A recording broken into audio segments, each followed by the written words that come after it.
Hola amigos y amigas de Contraste, bienvenidos a una nueva entrega. Para esta entrega hemos traído un invitado especial. Es el abogado, el doctor Pascal Peña, abogado internacionalista, experto en los temas de Derecho Internacional Público y también profesor universitario. Bienvenido a Contraste. Gracias, mi querido David. Un placer estar aquí contigo. Queremos, profe, que usted nos explique brevemente en qué consiste, qué está pasando en Israel. Mira, para explicar este tema, tal vez debo remontarme a un poquito de la historia. Y hablar de la historia nos hace pues ir a 13, 14, 15 siglos atrás, en donde evidentemente en lo que hoy es el territorio de Palestina, teníamos una población nativa que luego se alejó y que durante 13 siglos el Imperio Otomano y por tanto musulmanes estuvo con el territorio conquistado. ¿Qué pasó posteriormente? Con la Primera Guerra Mundial en 1929 termina, aniquila el Imperio Otomano y hubo una distribución de países. Son los países que evidentemente ya hoy conocemos y que están a todo a su alrededor. Estamos hablando de Palestina, estamos hablando de Egipto, estamos hablando de todos esos países que rodean el territorio. Pero ¿qué sucedió? Durante muchos años se empujaba la teoría de un Estado judío.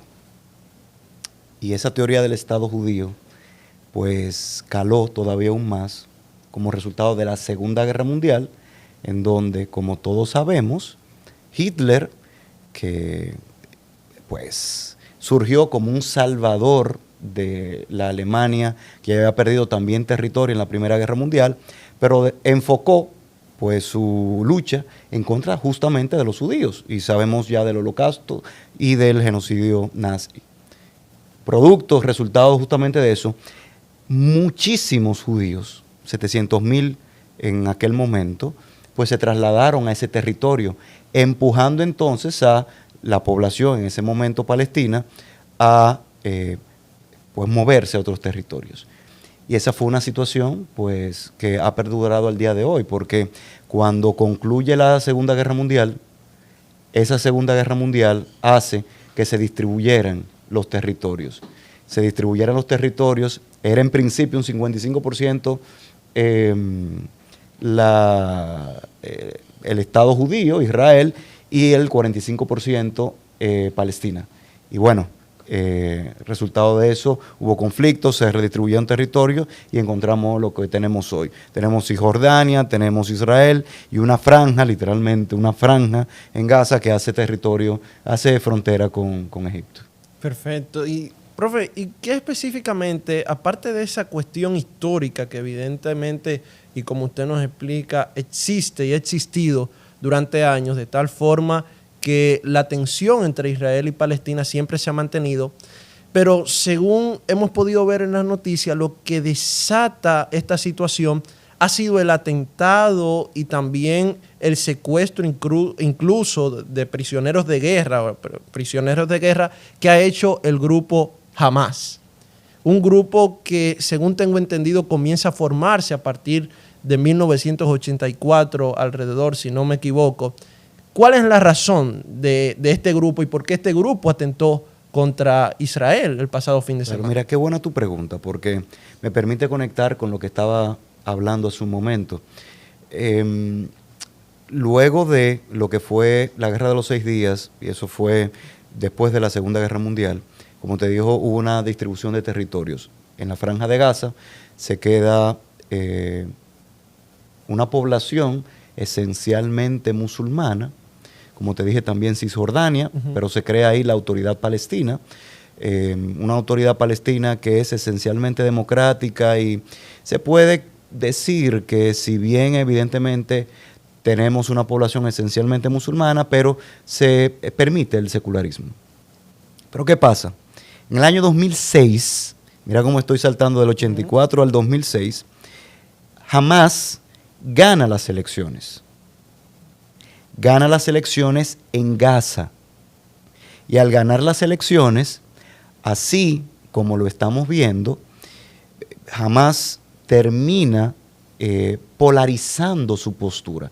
Inicia como un partido político que evidentemente lleva unas creencias muy firmes sobre su religión, etc. En el año 2006 llega al poder democráticamente, pero desde el 2006 hasta la fecha no ha habido elecciones. Algo pasa con Netanyahu también en Israel. Llega al poder, pero a lo largo de todos estos años se ha polarizado también su postura con respecto al Estado de Israel. Y eso ha llevado a que, y respondo de forma puntual tu pregunta, que a lo largo de todos estos años, y de forma muy reciente, el año pasado, en este año, en abril, en febrero, hubo ataques entre ambos bandos. Es decir, hubo una situación en una de las iglesias, ¿verdad? En una mezquita en Gaza, en donde los judíos, Israel, pues tomaron medidas, etcétera, y Hamás tomó represalias.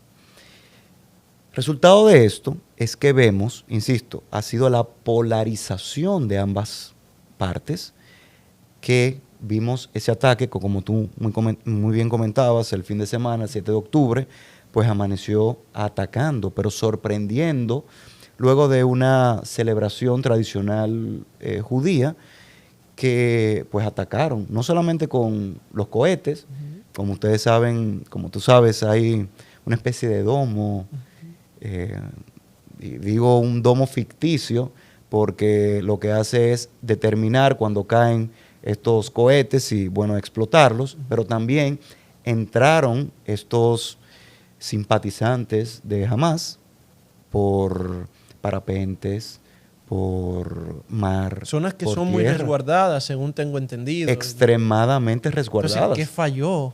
Mira, eso es lo que se pregunta mucha gente. Eso es una pregunta sumamente interesante y que se han discutido al menos 3 opciones. Una es que evidentemente tanto la Mossad como la Autoridad de Defensa Interna cometieron un error. Apareció antes de ayer en las noticias, apareció hace unos días en las noticias, que aparentemente Egipto le había dado la voz de alerta, o un país hermano le había dado la voz de alerta a Israel, pero no había tomado aparentes medidas, y que tal vez no le habían dado la fortaleza o la seriedad a la denuncia. Segundo, se ha hablado de que hay espías internos y que esos espías internos lograron pues burlar. Y por último, se ha hablado, y que se alimentó hace también unos días con la declaración del presidente de Irán, se ha alimentado de que este ataque ha estado apoyado por Irán. Y esto es muy delicado porque Irán es una potencia nuclear. Y de involucrarse algunos países como Irán y otros, esta situación puede tomar un color diferente. Estados Unidos y otros países como Reino Unido también han considerado a Hamás como un grupo terrorista. Y esto lo traigo a colación a raíz de lo que usted nos comentaba, de que Hamás comenzó como un partido, como personas que defendían el ideal de Palestina, de la sobrevivencia de Palestina misma. Pero ante ese plano sería interesante saber, yo por lo menos no he visto que Naciones Unidas, el Consejo de Seguridad, se haya reunido para poder enfrentar esta situación. Y antes de venir a grabar, veía que Israel le había dado un ultimátum a las personas que viven en Gaza, indicándole que debían salir de allá, los civiles, porque ellos van a destruir completamente. Entonces, ante esa realidad, esa tragedia humana, ¿qué han dicho los organismos internacionales? ¿Cuáles son las medidas que se prevé en el corto plazo que ellos pudieran tomar? Nuevamente tu pregunta es interesantísima porque tiene varias connotaciones. La primera es, como bien comentabas, hay países que claramente, Unión Europea, todos los países de Unión Europea, Estados Unidos, Canadá, han declarado a Hamas formalmente, oficialmente, como un grupo terrorista, precisamente por este tipo de actuaciones. Quiero aclarar, este tipo de actuaciones, las que han ocurrido en estos días, no habían tenido la magnitud en ocasiones anteriores. Sin embargo, ya había sido, insisto, declarado como grupo terrorista. Pero además, como bien comentas, hace unos días y antes del bombardeo, Israel envió unos volantes, tiró unos volantes al aire para que la población que se encontraba en la franja, en la parte norte, se desplazara a la parte sur. Sin embargo, ahí vemos dos cosas. Una es que el territorio está destruido. Es materialmente imposible, considerando que Gaza es una de las poblaciones, uno de los territorios más densamente poblados, que 1 millón y pico de personas, 1.1, 1.2, se trasladen en menos de 24 horas de un lugar a otro, como han planteado. Dos, recuerden que una de las primeras medidas que se tomaron fueron quitar la gasolina, combustible, quitar luz, etc. Y tercero, Naciones Unidas sí se ha referido al tema. Lo ha hecho el secretario general, expresando claramente que cualquier actuación que realice Israel debe ser cuidando a la población civil. Cosa que es difícil, ¿eh? Extremadamente difícil. Por la complejidad de Gaza, según yo estuve viendo, las personas, es decir, no se puede diferenciar entre el grupo que se llama terrorista y los civiles, porque están ligados. Entonces, también los de Gaza supuestamente no dejan salir a los civiles del territorio, o como que hay una dificultad. No es tan fácil salir del territorio. Pero es que, Gaza. como te dije, ahora mismo es materialmente imposible trasladar a toda esa población. ¿Y la legítima defensa de Israel, entonces? Otra pregunta buenísima. Legítima defensa. La legítima defensa se realizó, el uso de la fuerza de manera legítima, se realizó de manera proporcional tal vez en el primer ataque. Ya al día de hoy, donde se bombardeó a la universidad más importante que tenía Gaza, donde se han bombardeado hospitales, donde se han bombardeado edificios residenciales, ya la discusión está cambiando. Y por eso el secretario general de Naciones Unidas hablaba y reiteraba, le recordaba a Israel, mira, sí, ataca, pero cuidando a la población civil. Entonces, la situación ahora parecería, y tú lo ves eso en las redes, se está convirtiendo en una especie de, se está concitando un apoyo entre musulmanes, no con respecto a Hamas, pero lo están convirtiendo casi en mártires, porque Israel parecería que lo que está haciendo ahora, con el debido respeto, pero está masacrando a una población civil que no tiene cómo defenderse. Claro. Estamos viendo la historia tradicional del David contra el Goliat. Claro, y yo insisto, el Consejo de Seguridad, ¿por qué no se reúne?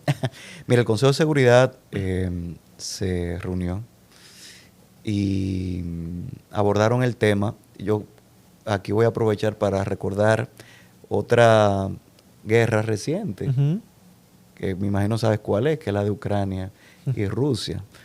Y terminamos en lo mismo. Tú ves un apoyo de Rusia, donde en un discurso de Putin hace unos días, del presidente Putin, hizo referencia a que esta guerra muestra, y me río o sea, me burlo de la forma también más respetuosa, pero Putin utilizando el discurso del antiimperialismo con respecto a esta guerra, eso es una barbaridad. Claro. Entonces, no se han tomado medidas. Y lo que está pasando es que, y yo sé que ahí es que quieres llegar, Naciones Unidas no está ni enviando cascos azules, no está enviando fuerza armada, ni nada por el estilo. Entonces, la situación es muy difícil. Lo que va a terminar pasando, y eso lo vas a ver, es que cuando se terminen los bombardeos, cuando Israel entienda que van a terminar los bombardeos, ahí se van a mandar ayudas y asistencia humanitaria. Y esa va a ser tal vez la única colaboración que va a tener Naciones Unidas. Bueno, es muy penoso que en este tipo, no hemos salido de una guerra, es decir, Ucrania, donde se han perdido miles de civiles, tanto de lado y lado, tanto en Ucrania como en Rusia, y ya volvemos a esta situación, porque hay que recordar que esta no es la primera vez que se dan este tipo de situaciones. Muchas vidas se han perdido en el conflicto israelí-palestino. Entonces, uno se pregunta, a esa pregunta clásica, ¿el derecho internacional es efectivo? Porque en el caso de Israel y Palestina no ha resultado serlo, o habrá que buscar otra fórmula, o qué fórmula actual del derecho internacional se le puede aplicar al caso de Israel y Palestina. Mira, la respuesta a eso, a mi parecer, es bastante simple, y es que ante el derecho internacional se superpone la realpolitik, las relaciones internacionales, los intereses políticos, los intereses económicos de los estados. Y ante una situación como esa, nosotros no vamos a encontrar nunca una organización entonces que sea efectiva, objetivamente efectiva, jurídicamente fiable, cuando situaciones como estas se dan. Si así fuese, las relaciones internacionales tal vez no tendrían esta fuerza que tienen al día de hoy, y situaciones como la que estamos viendo tal vez tendrían una solución o más rápido o con la aplicación formal de mecanismos coercitivos, y no lo vemos. Entonces, en el corto plazo, ¿qué vamos a estar viendo? Yo creo que lamentablemente estaremos viendo lo mismo que está sucediendo en Ucrania. Estamos apostando al cansancio, al agotamiento, pero también estamos dejando al azar la vida de muchas personas y demostrando una vez más, como muy bien iniciabas con tu pregunta, de que el derecho internacional termina siendo tal vez en ocasiones más una utopía que una realidad. ¿Debe reinventarse la diplomacia?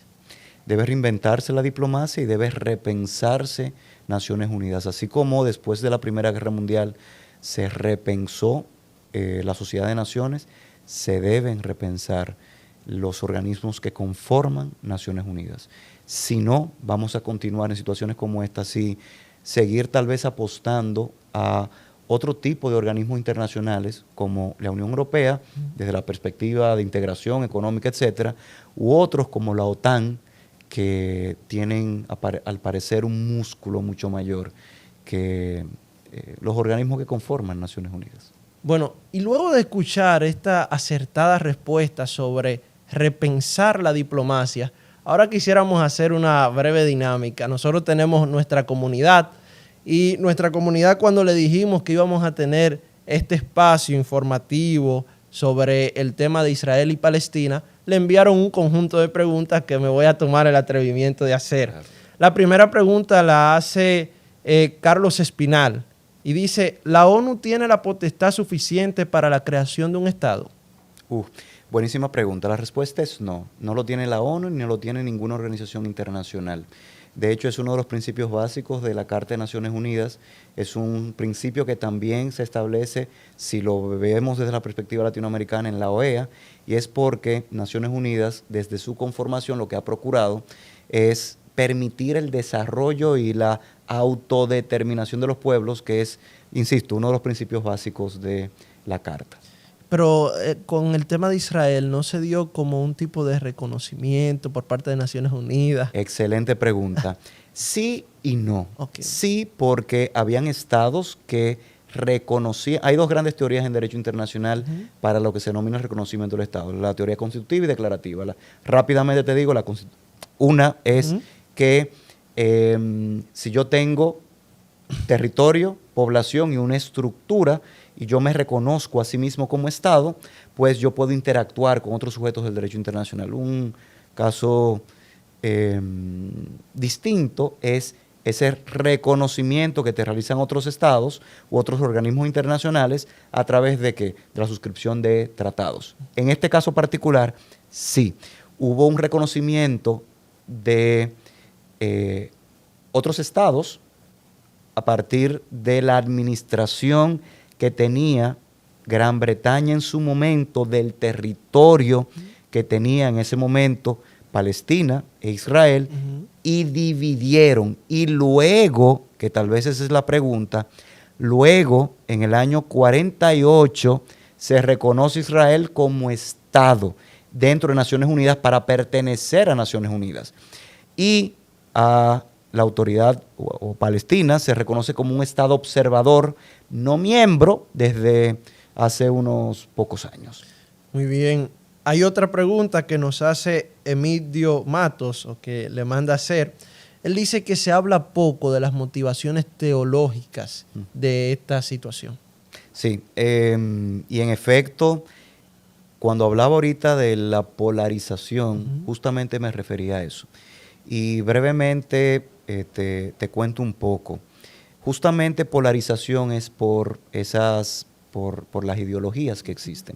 Hay que respetar, evidentemente. Recuerden que Jerusalén es un territorio que tiene arraigado la historia de los musulmanes, de los católicos y de los judíos.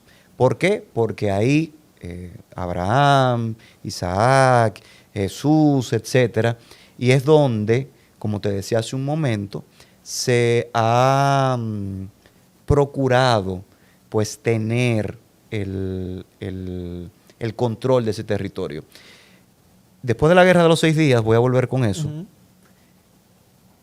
se redistribuyó el territorio que desde Naciones Unidas, con la entrega de la autoridad del gobierno británico a ambos países, se había dado en ese momento, donde había una parte de Jerusalén que se había entregado a Israel y otra parte, la parte norte de Israel, se había entregado a Palestina.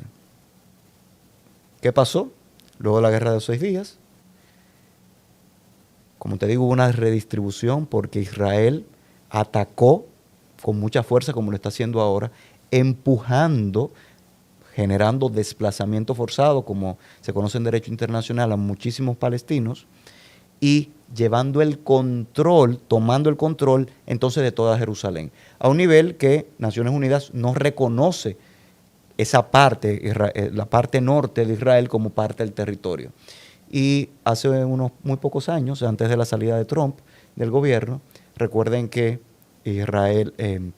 Estados Unidos, pues puso su embajada, colocó su embajada. Una provocación esa. Una gran provocación, algo que han evitado la gran mayoría de los países. Entonces, yo creo que antes de entrar a discutir quién tiene la razón sobre el origen histórico del territorio, etcétera, lo que hay que pensar es que hay una situación ahora muy clara en donde hay una población, donde hay un territorio y donde hay vidas que hay que respetar. Yo creo que realmente eso es lo más importante. Yo primero quiero agradecerle por usted habernos ilustrado y dedicarnos este espacio de su tiempo, y la comunidad de Contrastes también, yo sé que estará muy agradecida. Pero quiero dejar en la mente de la gente, antes de nosotros despedirnos, esto que vi esta mañana que publicó uno de mis artistas favoritos, el uruguayo Jorge Drexler, hablando sobre la situación de Palestina e Israel. Él concluye su escrito diciendo: lo dije hace mucho, 20 años ya, y es tristísimo tener que repetirlo. No hay muerto que no me duela, no hay bando ganador, No hay nada más que dolor y otra vida que se vuela.